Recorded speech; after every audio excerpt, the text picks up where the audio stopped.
তো মূল কথা হইল দেহ কোরআন, এটা হলো অজুদ কোরআন। এই দেহ কোরআন অজুদ কোরআনের মূল্য অনেক বেশি। এই অজুদ কোরআন মাওলা আলীরা রাসূল দান করিয়া গেছে, মাওলা আলী রাসূল দান করিয়া গেছে। এই অজুদ কোরআন দেহের তত্ত্ববাণী, গোপন বাণী, মারফতের বেদ, অন্য কারোরে বলে নাই, আলী ছাড়া কাউকে বলে নাই। আলী রাসূলের লাশ মাটি জ্বালা একলা, আপনি বোঝেন না কত বড় তার যোগ্যতা থাকলে।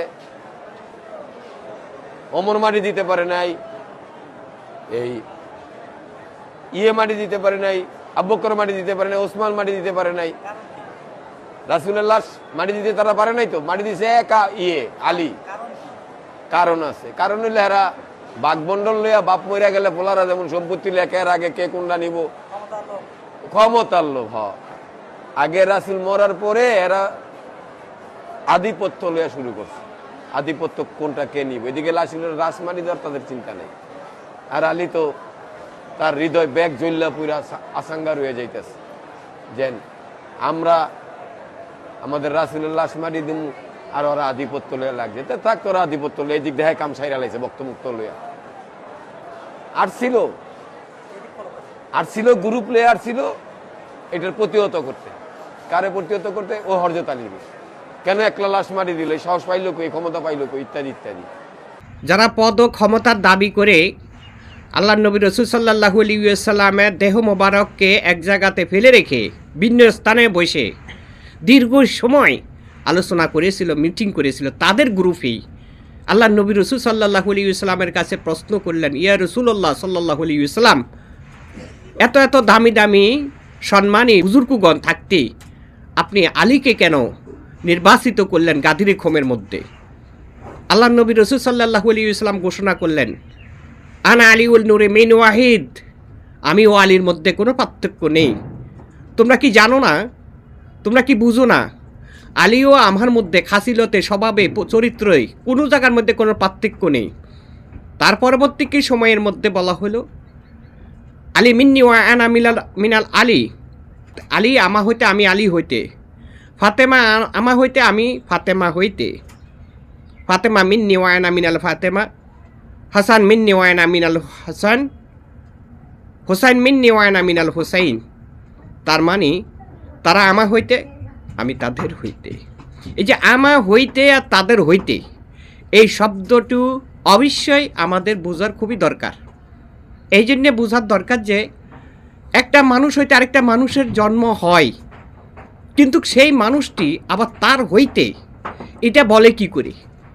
এই জায়গাটা বুঝতে শর্ট সময়ের মধ্যে যেটা দরকার সেটা হচ্ছে, আত্মা ব্যতীত কখনো কারোর মধ্যে প্রেম পয়দা হয় না। এই আত্মার অংশটাই হলো হযরত আলী আলাইহিস সালামের কাছে, হযরতে মা ফাতেমাতু জোহরা আলাইহিস সালামের কাছে, হযরতে ইমাম হাসান ও হোসেন আলাইহিস সালামের কাছে। এখন অনেকের প্রশ্ন হইতে পারে, সব মানুষের মধ্যে তো আত্মা আছে, সব মানুষের আত্মা আর ওই আত্মাগুলো এক সমান নন। ওই আত্মাগুলার পরিচয় রোজা আজরের থেকে পরিচয় দেওয়া হয়েছে। এই আত্মার সাথে পৃথিবীর সৃষ্টি 4টি বস্তু ও পঞ্চম বস্তুর সাথে সম্পর্ক রয়েছে। 4 ও পঞ্চম বস্তু আমি এই জন্যে বলেছি, 4টি বস্তু হলো প্রকাশ আর একটি হলো গোপন। যেটা হইতে, যা হইতে 4টি পয়দা হইল আগুন, পানি, মাটি, বাতাস। এই 4 বস্তুটাই হলো মানুষের জীবিকা অর্জনের একটি সুব্যবস্থা আল্লাহ পাক রব্বুল আলামিনের পক্ষ হইতে আল্লাহ পাক নির্ধারণ করেছেন বা নাজিল করেছেন। এবং যেই বস্তু হইতে 4 বস্তুর পয়দা হয় সেটা হচ্ছে নূরে মাওলা। এই নূরে মাওলাকে নিয়ে হলো পঞ্চম বস্তু। নূরে মাওলা হইতে যাহা জগতে আগমন করেছে তার মধ্যে প্রথম যে অংশটা, যেটাকে মানুষ সে সব সময় ভয় করে, নিজের মধ্যে আছে অনুভব, অনুসরণ করতেই পারে না, ওইটাই হচ্ছে আগুন।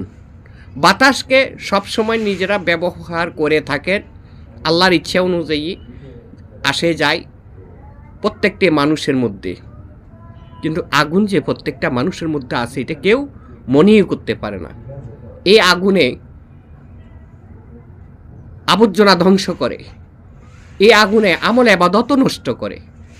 এতে অবশ্যই আমাদের চিন্তা চেতনার কাজ, সরল চিন্তার কাজ, সঠিক পথ নির্ধারণও তার কাজ।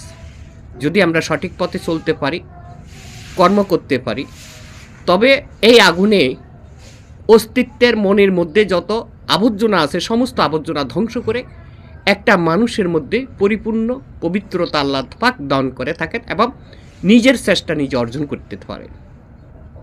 সুতরাং যে আলোচনাটা আসছে সেটা হচ্ছে হজরত আলী আলাইহিসসালাম কি।